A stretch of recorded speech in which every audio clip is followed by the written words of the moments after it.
Audiobook Academy. Book Summary. Dune. Frank Herbert. As a result of Dune, Frank Herbert created a whole new genre of science fiction writing. Star Wars and other space fantasy novels were inspired by this type of book.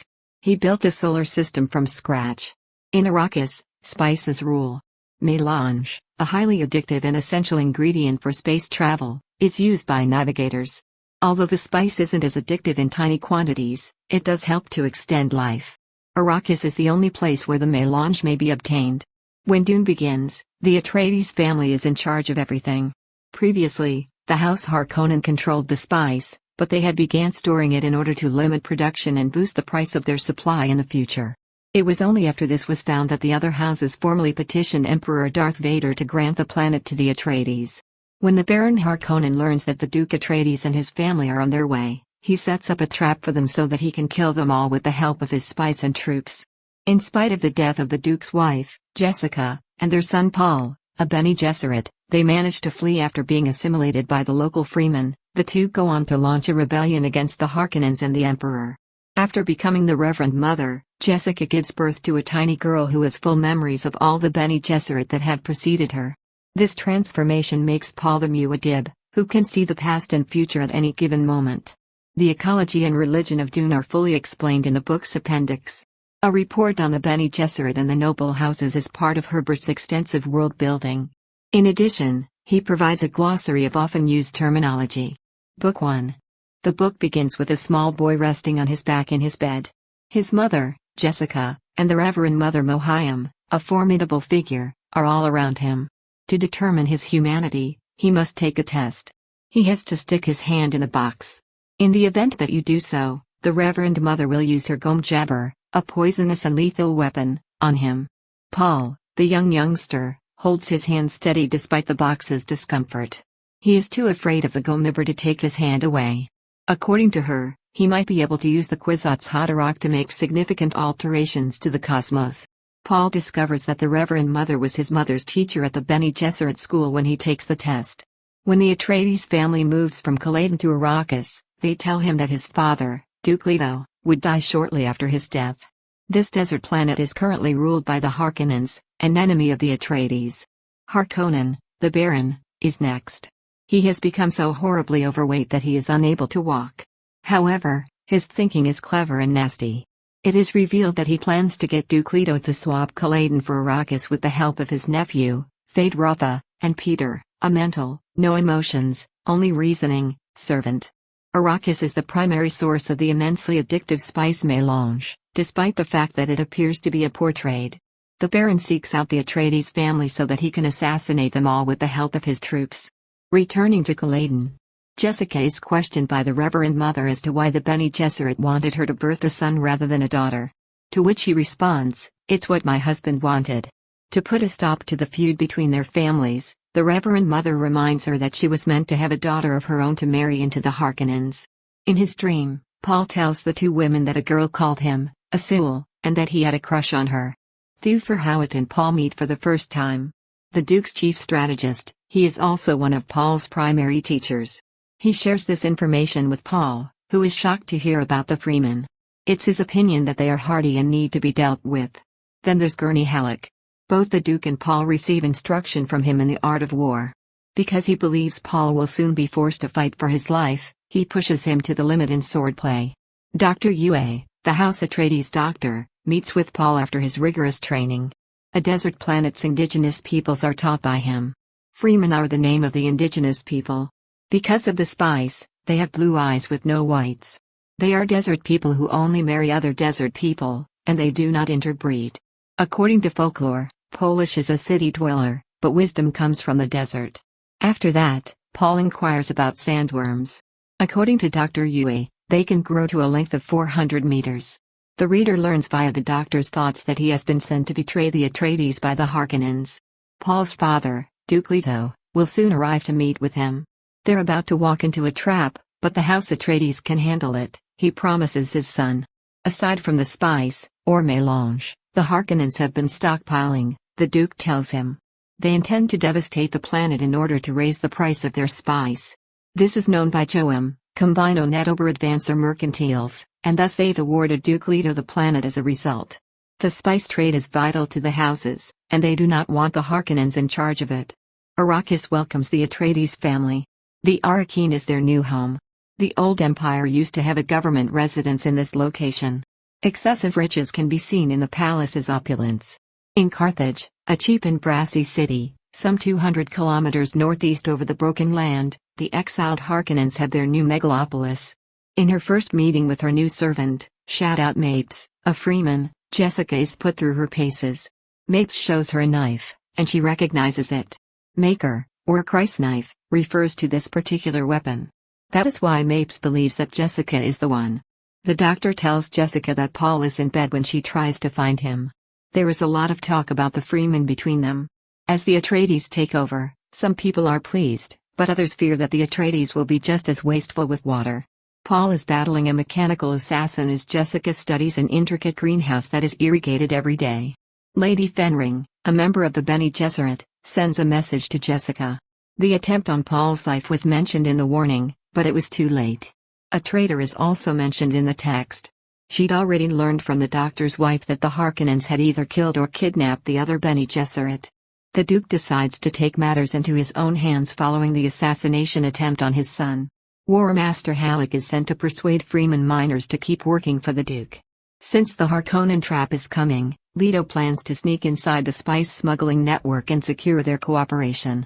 He also has intentions to raid the Harkonnen spice depots on other worlds. As part of this, he intends to persuade the Freemen to join their ranks. Duncan Idaho is back, this time with Stilgar, the Freemen's leader. A rare weapon, the Christ knife, is not supposed to leave the planet, and Leto shows respect by not requesting to view it.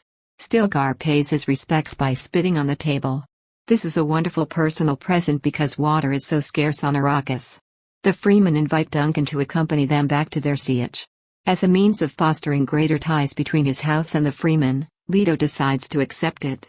When the trap is finally sprung, it is with a note that is intercepted by Howat. The Baron Harkonnen is alleged to have sent it to Jessica. They appear to be preparing an assassination attempt on the Duke. Because he knows it's a hoax, the Duke permits his men to accept it in order to capture the traitor. Paul is the only one who knows his plans. They start calling Paul the one who will lead us to paradise, the Mahdi, among the Freemen. Prophecy has it that a Bene Gesserit will bear a savior. In the event of an attack by the Freemen, his father wants him to utilize this status to gain the support of the human race. Dr. Kynes welcomes Leto and Paul to his office. He's an Iraqian ecologist. He instructs them on the proper technique for working with still suits. People wear these suits, which recycle body fluids so they can continue to do so. Water is the most valuable item on a desert planet. When a member of the clan dies, their body fluids are returned to the clan. In Kynes' amazement, Paul appears to fit the Mahdi story. When Leto decides to rescue the lives of the miners at a mine they visit instead of the spice, he is even more intrigued by the Atreides. A sandworm attacks the mine during this visit. Kynes then spends time with Jessica at Leto's dinner party. She explains how they would like to bring the planet back to its natural state. Asked whether she had given him the Kwisatz Haderach, shortening of path, she said yes. She doesn't say anything. We have a spy for Jessica and Paul to see. A member of the Guild Bank's finance department. He appears to be afraid of Kynes, which raises questions about his actions. Take note of how long Leto spends talking to Kynes. Because the world already has adequate water, he's shocked that it's already possible to grow more flora. Intoxicated Duncan Idaho and Howard accuse Jessica of betraying the Duke and accuse her of being a traitor. In order to convince them she is innocent, she employs her Gesserit voice, which also makes Howard fearful of how dangerous she is. That night, Leto falls victim to the ultimate ruse laid out for him.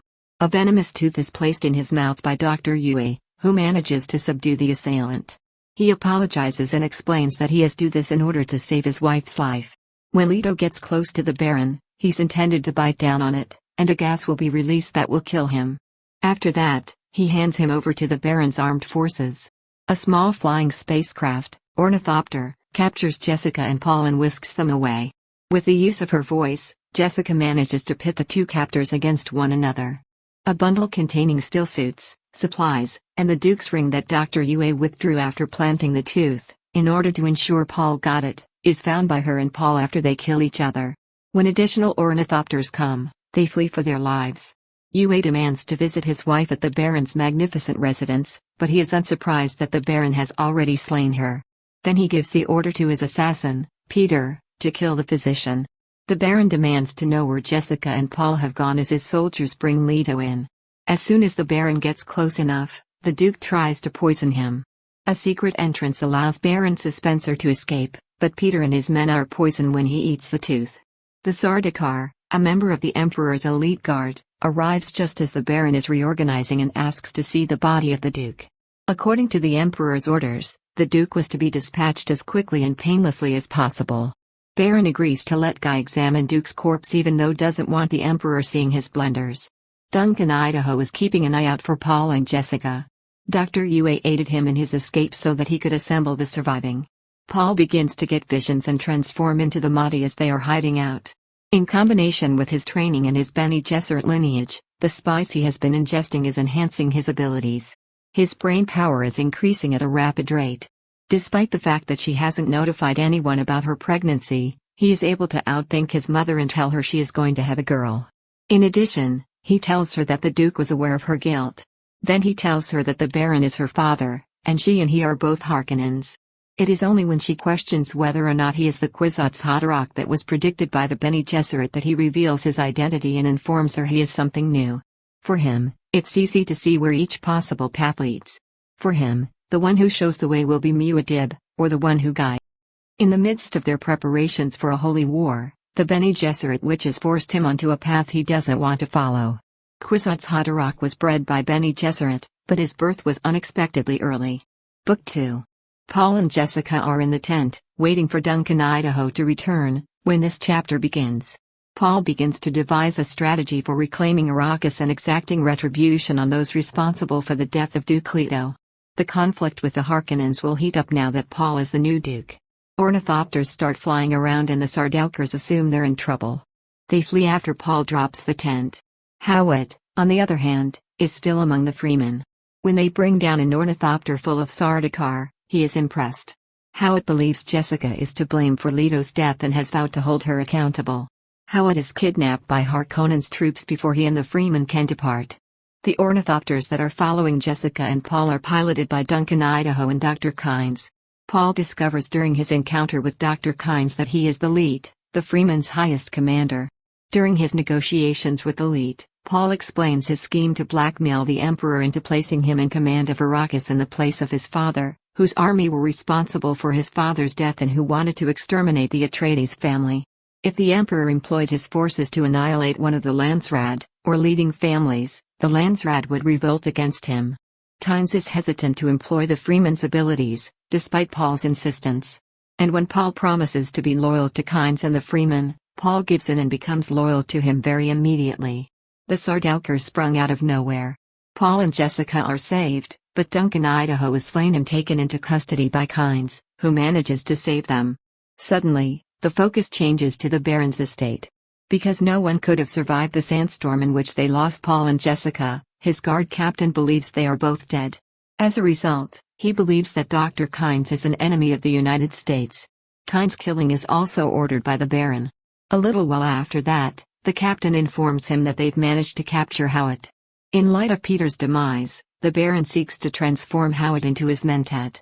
He tells his nephew Robin to squeeze the freeman into submission when he arrives to seize control of Arrakis. Smugglers are gathering around Gurney Halleck, who was speared the Harkonnen onslaught. Paul and Jessica are making their way across the desert after flying through a sandstorm for 3 hours and landing their ornithopter only to have it eaten by a sandworm. Using a thumper, a gadget that emits a continuous pulse and entices sandworms away, the two succeed in their mission. To avoid attracting the attention of desert sandworms, visitors must take care to walk with shaky, shuffled steps. In the distance, another thumper can be heard luring away a sandworm just in time. The freeman then grab Paul and his mother after luring the sandworm away. Meanwhile, the Harkonnens have abandoned Dr. Kynes in the middle of the desert without even providing him with a stillsuit. They've abandoned him to his fate in the middle of nowhere. He's killed when a spice pocket explodes while he's having hallucinations. This occurs infrequently due to the spice's natural tendency to reach for the light above ground. Stilgar leads the freemen that kidnap Paul and Jessica. In order to discover Paul, He was dispatched by Kynes, but he refuses to take Jessica until she puts a knife to his throat. She is called the Weirding Way to fight by him, and he wants her to educate his troops. At the beginning of the novel, Paul had a vision of Chani, Kynes' daughter, whom he had previously seen in a dream. Stilgar brings them back to the fortress of his family's ancestors in the mountains. Sandworms carry them around. Pregnant Jessica accepts to be the group's reverend mother, but keeps her pregnancy secret. Saint Alia, according to Paul's prophecy, will be the baby's name. Paul gets taken in by the siege after he kills a man who dares him to a knife fight and is given a siege name. Stilgar refers to him as Asul, which translates to the foot of a pillar in Arabic. Paul, on the other hand, prefers to be referred to as Muad'Dib, which translates to small mouse in the Freeman language and is considered wise. Before she asks him to play a song on the baliset, Paul tells Chani she may play it on an accordion. After hearing him sing a love song, Jessica is not pleased. Peasants aren't something she'd like him to be around. This is the moment Paul has a sudden epiphany. Jessica will be the catalyst for the coming holy war, according to the prophecy he hears. Taking place on the Harkonnen homeworld, fate falls Rotha's gladiator show. But this time, instead of impressing his adversary with the ease of drugs, he wants to impress the lovely Lady Fenring and her husband, who are both in town for a short visit. Feyd-Rautha instructs Howard to hypnotize a former Atreides soldier and implant a command that causes the man to become immobile when Feyd-Rautha mentions a specific word. Feyd-Rautha is almost killed by the soldier, but he manages to kill him. In order to continue the Bene Gesserit's genetic program, Lady Fenring and her husband, the Count, have devised a plot for her to seduce Feyd-Rautha and become pregnant. The Freemen perform a ritual at the siege to Bar to elevate Jessica to the position of Reverend Mother in place of the ailing incumbent. She is given a beverage to consume. To ensure the water is safe to drink, she employs her Bene Gesserit talents. Despite this, it gives her visions. Jessica's memories of the Bene Gesserit are transferred to her as the aged Reverend Mother embraces her. Sadly, her unborn child will be exposed to them as well. She shields the baby with her love in order to prevent it from developing mental illness. After that, she tells the rest of the tribe that the drink is harmless and that it will help them become more aware of their surroundings. Chani and Paul are sneaking away in secret. Book 3. It will be 2 years from now. He had recently survived an assassination attempt and blames Feyd-Rautha for putting the assassin there, which the Baron considers an insult. He also discovers that there are other members of the guard who share his goals. To which Feyd-Rautha responds, "You know, I'll be your successor someday." Additionally, the Baron informs him that Howard will be tasked with keeping an eye on him. Howard has been using them against each other, and Feyd-Rautha knows it. After meeting with Howard, the Baron is convinced to have Robin be even harder on the Freemen so that they might become a more formidable combat force. Emperor Kublai Khan uses this method to indoctrinate and discipline his Sardaukars. Paul is the Freemen's spiritual and political leader of Arrakis. He becomes adept at riding a sandworm and marries Chani, with whom he had a son. They give the child the middle name Leto in honor of his deceased father. Alia, Jessica's 2-year-old daughter, lives in the caves with her mother. Her mother became a Reverend Mother after taking a medicine that Alia was exposed to as a baby. She is able to walk and talk like a 2-year-old. The other female members of the group are apprehensive. They believe she's a witch. In order to apprehend a bunch of smugglers flying overhead, Paul and Stilgar lead a company of armed guards. In the smugglers, Gurney Halleck is reunited with Paul, who is pleased to see him. This young duke has his heart set on him and he swears fealty to him. Some of the smugglers attack the Freemen as they return to their camp. When Paul finds out they were Harkonnen spies, he's furious. They can tell Harkonnens how powerful the Freemen are if he leaves some of them alive and allows them to flee. When Halleck finds Jessica, he tries to kill her because he believes she betrayed her spouse. Paul, on the other hand, persuades him otherwise. Many of the Freemen would like to see Paul take on Stilgar as their leader and succeed him. His goal is to become their Muad'Dib Duke, and with Stilgar as his ally, he finally succeeds in persuading them that he does not wish to be that. It took Paul 3 weeks to wake up after drinking some of his mother's Reverend Mother medication, which he didn't transform. Then he transforms the substance himself and tells about a vision of an entire fleet of ships circling the globe that he had earlier. This includes the Emperor's house as well as the Harkonnens. The fight has begun. In order to prevent the troops from escaping, Paul and his Freemen utilize nuclear bombs to knock down the shield barriers and then harm the ships. During the Sardaukar struggle, Siege Tabar is harmed. Alia is kidnapped and his son is slain. Chani and Jessica are absent from the meeting. The Emperor summons Alia to appear before him. Angry that his best warriors are being humiliated, the Reverend Mother Mohiam, Alia's own Bene Gesserit, is then shown Alia. Alia, on the other hand, possesses all of the Bene Gesserit's memories, therefore she can read her mind. Despite the Emperor's threats, the shield wall is breached while Paul is defending himself. Alia then kills the Baron with a Gom Jabbar before fleeing. Sandworms carry Paul and his army into battle. Sardaukar are sent to the Emperor's palace to demand his surrender on his father's throne. The problem is that he has visions of a holy conflict ahead of him and can't shake them off. To be the Kwisatz Haderach, he must accept his true identity. The Emperor and his retinue come after Chani and Jessica. When Paul summons Howard to the front, he sees the dying guy. After receiving a poison from the Baron, Paul carries him to his death in his arms. In response to the Emperor's threat to destroy Paul with the Lancerad, the Spacing Guild threatens to destroy all the spice on Arrakis unless they agree to order all ships to leave. The Guild has come to the same conclusion. Even though most Bene Gesserits were unaware of the ultimate purpose, he tells Reverend Mother Mohiam that he will not lead the Bene Gesserit into a holy war. He then accepts Faye challenge Rothas to fight Paul in a duel, despite the outcry of his own people. Although Fade, Rotha cheats, Paul kills him anyhow. Fenring refuses to challenge him when the Emperor demands it. A count of practically a Kwisatz Haderach comes to Paul's attention at this point in the game. It is then that Paul notifies the Emperor that he has accepted his daughter's marriage proposal to marry the Princess Irulan. That's the only way Paul will be crowned Emperor. The Emperor accepts, but only after much hesitation. In the course of their negotiations, Chani learns that although the princess will be his consort, she will always be Paul's wife. Paul Atreides, the main character in the book. During his early years, he is a 15-year-old lad who is being groomed to succeed his father as House Atreides' head. The Kwisatz Haderach's prophecy reveals that he is a 15-year-old boy with extraordinary powers. He refuses to accept his fate, even though he knows that he will be the one to initiate a holy war. As the novel progresses, he takes the steps necessary to avoid that fate. It is after the death of his father that the Arrakis native warriors take Paul and his mother in. Despite its severe environment, the planet manages to generate a spice that is in high demand throughout the universe. Although the spice might be highly addictive, the user can see all possibilities. Paul's training and Bene Gesserit heritage make him into an extremely powerful person whenever he takes it. Although he can read minds like all Bene Gesserit, he also has rapid reasoning abilities and can foresee events in his future as well as in the past.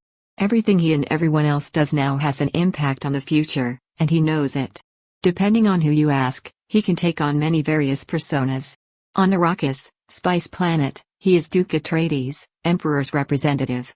Arrakis native freemen worship him as Muad'Dib, a prophet and religious figurehead who led them out of slavery. When it comes to genetic manipulation, he is, in the eyes of the Bene Gesserit, their greatest creation. Paul, on the other hand, is aware of the dangers of having so much power and is working to find a happier alternative. Jessica Atreides, a Bene Gesserit. She, like Paul, tries to change the outcome of the situation she is in. Superhuman mental and physical talents have been instilled in the Bene Gesserit. She falls in love, despite her training. Despite the fact that Duke Atreides never legally marries her, the two of them live as if they are married. This woman can do anything a wife can. After that, she defies her own advice by having a child. The Duke desired a son, but she was told to have a daughter. It breaks her heart to see her son deprived of a carefree childhood since she is compelled to train him to be a Kwisatz Haderach. When the Duke is assassinated, she assumes the role of Reverend Mother for the Freeman, despite her youth and beauty. After the Duke's death, she gives birth to his daughter. This was also the case with the Duke of Edinburgh himself. Despite Jessica's best efforts, her children are swept away by the battles and fate which await them. Baron Harkonnen, the villain of the story. He is cold-blooded and callous. Being unable to walk due to his weight necessitates the use of suspenders to get him around. The Baron attempts to assassinate the entire Atreides family but fails miserably. Additionally, he wants to rule the spice trade in the entire cosmos. Aside from the fact that Paul is his primary target, the man is a wicked, child-obsessed pedophile who harbors a deep desire for young boys. Frank Patrick Herbert Jr. was born in Tacoma, Washington in 1920 and moved to Salem, Oregon with his aunt and uncle when he was 18 years old to escape a turbulent home life. Despite having completed high school, He never went on to a four-year institution of higher learning. Instead, he focused his studies on the topics that truly attracted him. Herbert lied about his age to get a job as a newspaper reporter at the age of 19. In 1940, he was recruited by the Oregon Statesman as a reporter and photographer. During World War II, he served as a Navy photographer for 6 months before being granted a medical release. He had a daughter named Penny with his first wife, whom he married in 1940. In 1945, they called it quits. In 1946, he tied the knot with Beverly, his second wife. At the time, they were both students of journalism. Their 2 sons, Brian, who went on to write the Dune series, and Bruce, a photographer and gay rights activist, followed in their parents' footsteps. Herbert's interest in environmental issues and Zen Buddhism arose in the 1950s. His convictions had a significant impact on his writing. Herbert was doing study on the Oregon dunes when he came up with the idea for Dune. He ended up writing a book instead because he had so much material to work with. At the time, Herbert's approach to world-building and science fiction had never been attempted before. The Nebula and the Hugo were both given to his novel. During the age in which Herbert wrote, science fiction was all about technology and space travel, but Herbert chose to focus on ecology and character development instead. No previous or subsequent work of his has achieved the notoriety that Dune has, yet the majority of his works since then have been top sellers. After retiring from teaching, he continued to travel and give lectures on ecology, interdisciplinary studies, and other topics. While working in Vietnam and Pakistan in 1972, he was also a consultant on social and environmental effect issues. Herbert even worked as a director and photographer for a television show called The Tillers, which was filmed in Vietnam and Pakistan in 1973. At the age of 65, Frank Herbert passed away in Madison, Wisconsin, in 1986. He was a titan in the field of science fiction. In his writings, he was groundbreaking in his ability to create a full world. It was his son's translation of his notes that allowed the Dune universe to continue after his father's death. Almost all of Herbert's novels deal with the themes of survival, evolution, and ecology. Cults have been built around his works because of how beautifully his ideals were conveyed in them. Of course, this was excessive and made him uncomfortable, but it does not detract from the lessons of books like Dune and others of a similar genre. When it comes to science fiction, the best writers, like as Herbert, take a single idea and pursue it to its conclusion. If we don't take care of Arrakis, it could easily become Earth in the distant future. Thank you for listening in Audiobook Academy. Don't forget to subscribe and smash that like button for more content like this. See you in next video.